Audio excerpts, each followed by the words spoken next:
हरे कृष्णा। भगवत गीता विभूति योग जो है 10वां अध्याय, यहाँ पे चतुर्श्लोकी जो भगवत गीता है 10वें अध्याय का 8 नंबर से श्लोक से 8वां, 9वां, 10वां और 11 ये 4 श्लोक संपूर्ण भगवत गीता का जो सार है वो यहाँ पे हमें भगवान पूरी भगवत गीता के 700 श्लोक का सार ये 4 श्लोकों में बताते हैं। ऐसे ये चतुर्श्लोकी जो भगवत गीता के श्लोक है, उसके बाद अभी भगवत गीता के 12वें श्लोक से जो है 16वें श्लोक तक जो प्रथम अर्जुन, ये अभी भगवान की वाणी चल रही थी। तो 8वें अध्याय में जो अर्जुन ने प्रश्न पूछा था, ये ब्रह्म क्या है, ये जो है भूत देव क्या है, जो अध्यात्म क्या है, यज्ञ देवता क्या है, इनके प्रश्न के उत्तर के बाद जो ऐसे अलग अलग योगी है उनका अंतगत्वा क्या होता है, ये प्रश्न के उत्तर में भगवान पूरा 8वां अध्याय, 9वां अध्याय जो भगवान की ही वाणी थी, भगवान ही जो है बोल रहे थे। और 10वें अध्याय में 11वां नंबर का श्लोक होने के बाद प्रथम अभी अर्जुन जो है फिर से बोलने लगा है। तो भगवान ने जो है प्रश्न के उत्तर में ये सब सुनाया है और इसका पूरा तात्पर्य जो है, जो अंतिम 4 श्लोक जो है 10वें नंबर का अध्याय में 8 नंबर के श्लोक से 11 नंबर के श्लोक में आता है। तो क्या है भगवत गीता का सार? भगवत गीता अल्टीमेटली जो है कि सर्वधर्म परिच्छेदे माम एक शरणम व्रज, तो शरणागति ये अल्टीमेटली उद्देश्य है भगवत गीता का। और शरणागति ये क्यों भगवान ऐसी ही जैसे अलग अलग सम्राट होते हैं, जो जैसे नेपोलियन हो, हिटलर हो, ये जो मोनोपोली और ये पूरे विश्व में जो है मैं कुछ विशेष हूँ, मैं ही भोक्ता हूँ, मैं हूँ स्वामी हूँ और सब में मेरा स्वामित्व है जो है मानना चाहिए। इसलिए ये ऐसे जो महान पुरुष हुए हैं जो अपनी शक्तियों से उन्होंने सबको जीत लिया है, लेकिन वो जो है कि स्वामी जो दूषित स्वामी बनने की भावना, जो सही में स्वामी है, तो स्वामी की डेफिनेशन है, व्याख्या है कि जैसे भगवान ने ये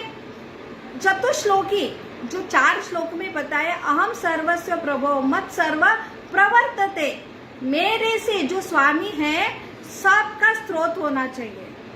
सब उगम जो जीवित और जो है जड़ पदार्थ, तो ये सारे ब्रह्मांड का उगम स्रोत है वो उससे होना चाहिए। और वो चलाने के लिए भी शक्ति प्रदान करने वाला ऐसा एक स्वामी होना चाहिए। और ये भगवान ने अभी तक 8वें, 7वें, 9वें अध्याय में बताया। तो ये भगवान क्यों बता रहे कि मैं स्वामी हूँ, मैं सब कर रहा हूँ, ये बताने की आवश्यकता क्यों है? तो अल्टीमेटली भगवान की शरणागति का अर्थ है जो पुत्र है उसका जो नित्य स्वभाव है अपने पिता से प्रेम करना, अपने पिता से जो अलग नहीं रह सकता है, ये सिर्फ एक ईर्ष्या की मोहग्रस्त हो गया और इसमें जैसे ये अलग रहने की इच्छा से ही भौतिक जगत का संपर्क आ गया और उसमें जैसे जैसे और दूषित होता गया वैसे वैसे और ये ईर्ष्या जो है उत्पत्ति हो गया और मोहग्रस्त हो गया। तो यही एक सबसे बड़ा ये पुत्र का दुख का कारण है। तो अलग अलग जो महान व्यक्ति है अपना ऐश्वर्य वो दिखाना चाहते हैं, क्योंकि मैं महान हूँ, आप सब मुझसे शरणागत हो, मुझे स्वामी मानो। तो क्या भगवान कृष्ण भी ऐसे ही ये जो स्वामी है, तो वो यहाँ पे खुद का ऐश्वर्य प्रकट कर रहे हैं और सबको बुला रहे हैं कि मेरे पास आओ। तो ये इसलिए कि पर निर्भर है, आश्रित है, उनको सही जो उनका स्वभाव है, आनंद का स्वभाव है, वो उन्हें देने के लिए है। तो ये जीव का दुख का कारण ही है भगवान से अलग होना। और ये जीव जो है ऐसे हठीले पुत्र है कि अपना जो मेन मुख्य जो स्तोत्र है आनंद का, वो भगवान पिता के साथ घर में रहने का है, और घर छोड़ के ये अलग अलग खिलौने के पीछे और खुद पिता बनने के ऐसे ईर्ष्या से घर से बाहर निकले हैं। और बाहर ये छोटा सा जीव नहीं रह सकता, तो भगवान ही उसे चारों तरफ से ये आश्रय दे रहे हैं। लेकिन उसकी इच्छा है कि मुझे अलग रहना है, इसलिए भगवान ऐसे पिता हैं,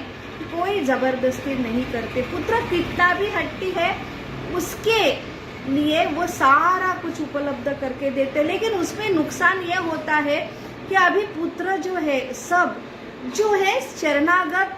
न रह के एक अहंकार के वश में जो है उसका अहंकार इतना बढ़ता है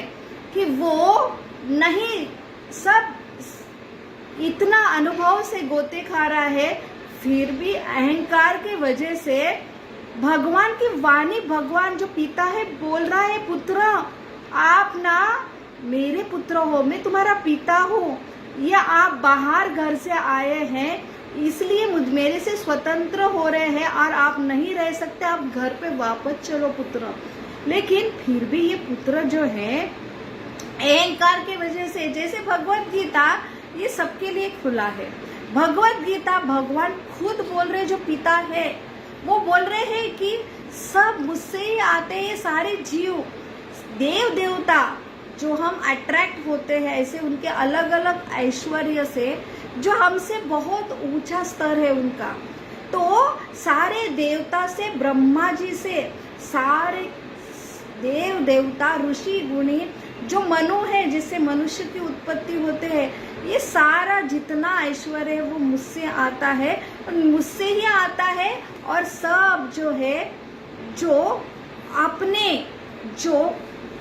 जीवन के लिए, आनंद के लिए, ऐश्वर्य के लिए मुझसे पर, मेरे पर आश्रित रहते हैं, ये सब खुलेआम बोल रहे हैं। तो भी भगवत गीता सुनकर, भगवत गीता पढ़कर हम जो है भगवान को पिता जो है सर्वेश्वर, सर्व प्रेमी जो है मान नहीं सकते हैं, और मानने के बाद शरणागत भी नहीं होते हैं। इसलिए हम देखते हैं कि अलग अलग जो है नास्तिक रहते, वो तो भगवान का अस्तित्व ही नहीं मानते हैं। तो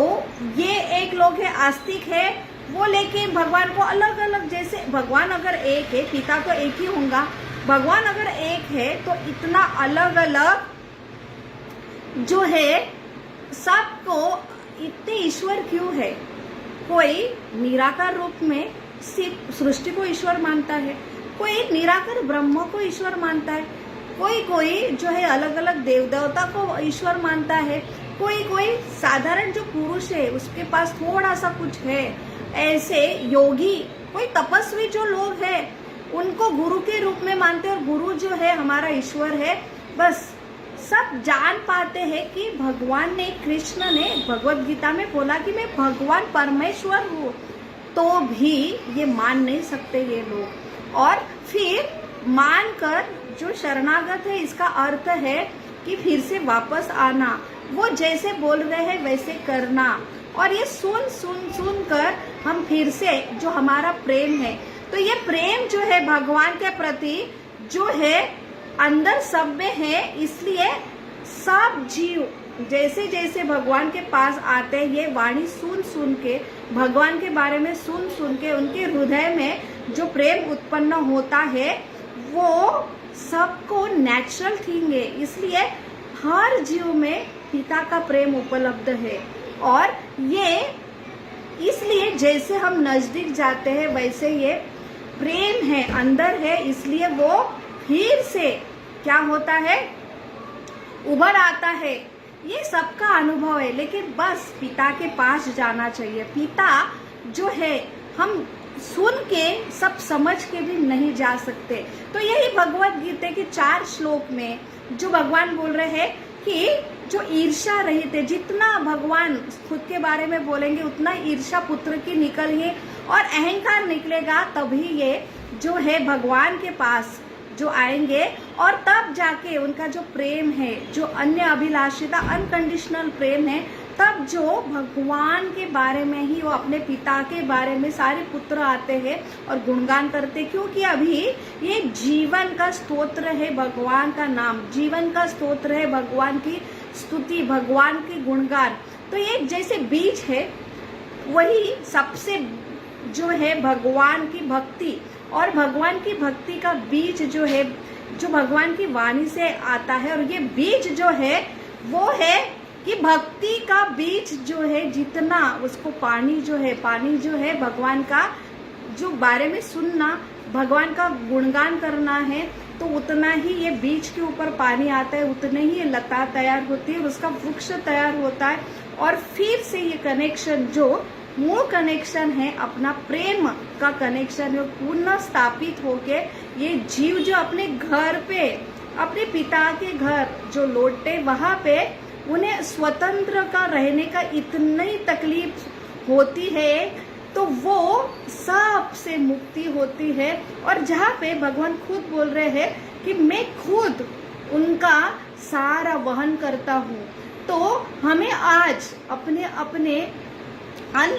जो लिमिटेड शक्ति है, और हम इतने अलग अलग प्रारब्ध से, अलग अलग कर्मों के, हमारे जो अलग अलग जन्म में कर्म से जो बंधे होते हैं, और पाप कर्म से जो है अलग अलग, जो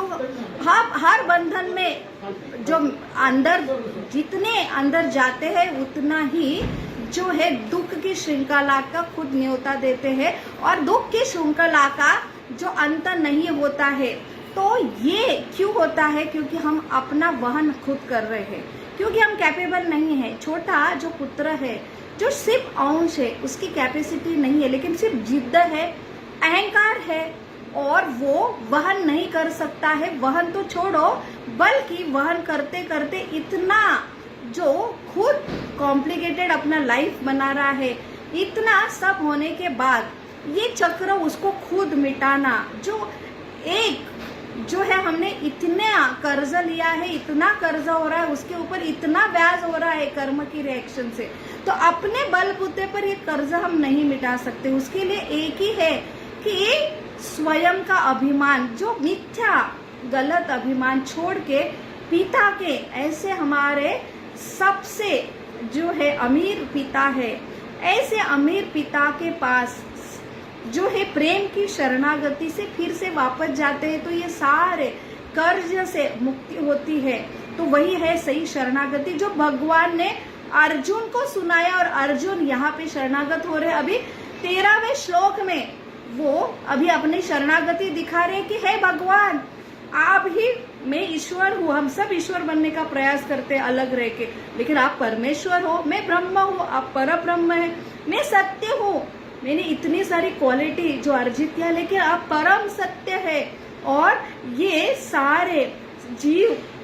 देव देवता सबके उगम स्रोत आप है। तो ये सिर्फ मैं ही नहीं, ये सारे व्यास देव, देवल, ये सारे ऋषि मुनियों ने, ये शास्त्र ने घोषित किया है, और स्वयं आप घोषित यहाँ पे कर रहे हैं। इसलिए अर्जुन जैसा ईर्ष्या रहित जो है जीव है, उसे भगवान की वाणी समझना, भगवान को परमेश्वर के रूप में मानना बहुत ही आसान होता है, क्योंकि वो ईर्ष्या रहित है, उसका चेतना है, शुद्ध है। तो वही ये श्लोकों में हमें अभी समझ रहा है। तो जो है भगवान की जैसे जैसा हम सुनते हैं, तो हमारा मिथ्या अहंकार जो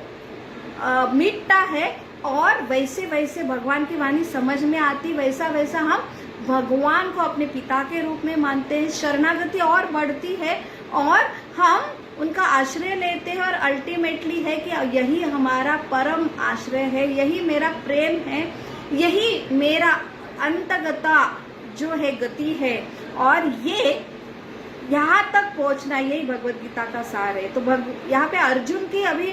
जो है प्रश्न फिर से चल रहा है कि वो बोल रहे हैं भगवान कि आप अभी और आपके ऐश्वर्य के बारे में बताओ। जो भगवान का ऐश्वर्य भगवान ने खुद बोला, इसलिए ये जितना ये भगवत गीता में जैसे आम हम लोग हमारी खुद की स्तुति करते हैं, हमारा ऐश्वर्य दिखाते, मेरे पास ये है वो हूँ, मैं अलग हूँ, ये किसको मेरा स्वामी लोगों ने मान्य करना चाहिए। और ये इससे सारे लोगों की ईर्ष्या जागृत होती है। तो ये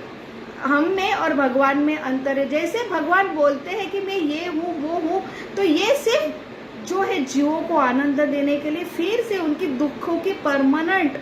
जो मुक्ति होने के लिए ये भगवान जो बोल रहे हैं खुद की विभूति के बारे में।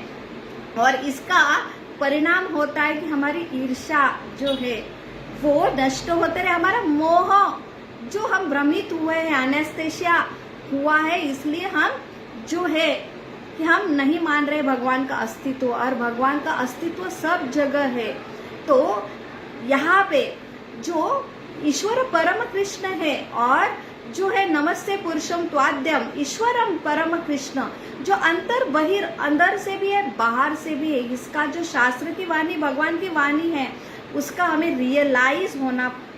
जो प्रारंभ होता है, जो है हम लगातार, इसलिए हमने नित्य रूप से भगवत गीता जो है पढ़ना चाहिए, नित्य रूप से सुनना चाहिए। और वही वाणी जो है नित्य रूप से जैसे हम पढ़ेंगे सुनेंगे तो हृदय का जो अंधकार जो है नष्ट होगा, मोह नष्ट होगा, ईर्ष्या नष्ट होंगी, और तब जाके हम जो अर्जुन अभी भगवान से बोल रहे हैं कि मैं आपकी जो वाणी है मानता हूँ कि आप ही सब जीवों के उगम स्तोत्र है, देवता के उगम स्तोत्र है, आप ही सब परमेश्वर हो, और अभी आप और आपके बारे में बोलो, और आपके बारे में जितना मैं सुनता हूँ उतना और जो है मुझे आनंद हो रहा है, और अभी मैं तत्पर हूँ। अभी यही अर्जुन बोल रहे हैं। तो अलग अलग जैसे जैसे प्रागट्यकरण होता है भगवान को सुनकर, तो कोई जो है 3 स्तर में भगवान का रियलाइजेशन होता है कि जो है भगवान सिर्फ निराकार रूप में ब्रह्म के रूप में है, वो एक विकास है।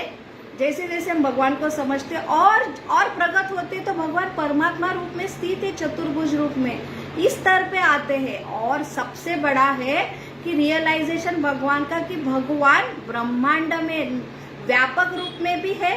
भगवान हर जीव का पालन करने के लिए साक्षी रूप में परमात्मा रूप में है, और भगवान का एक व्यक्ति स्वरूप है जो है भगवत धाम में, वो जो है नित्य निवास करते हैं। तो हमारे जैसे कि हम एक जगह है तो हम एक ही जगह रहेंगे, लेकिन भगवान वहाँ रह के अपने अलग अलग शक्तियों से सब जीवों का निर्माण करते हैं, पालन करते हैं, पोषण करते हैं। तो ये है भगवान का जो स्वरूप, जो हम भगवान के ही मुख से सुनेंगे। गुरु शिष्य परंपरा जो है शुद्ध गुरु शिष्य परंपरा, जहाँ पे भगवान के ये प्रेमी हैं, वो सिर्फ भगवान से प्रेम करते हैं, और भगवान को उन्होंने रियलाइज किया, आत्म साक्षात्कार किया है, वही भाव से सबको देना चाहते हैं। वही गुरु शिष्य परंपरा से हम भगवान की वाणी सुनेंगे, तब ये जो है रहस्य खुलेगा, तब हम जो हृदय का अंधेरा नष्ट होके भगवान को रियलाइज करेंगे। यही इन जो है 12वें श्लोक से जो है 16वें श्लोक तक हमें यहाँ पे भगवत गीता जो है प्रभुपाद की जो तात्पर्य से यथारूप से हमें समझ में आता है। हरे कृष्णा कृष्ण कृष्ण हरे हरे, हरे राम राम राम हरे हरे। बहुत बहुत धन्यवाद। हरे कृष्णा। बहुत बहुत धन्यवाद।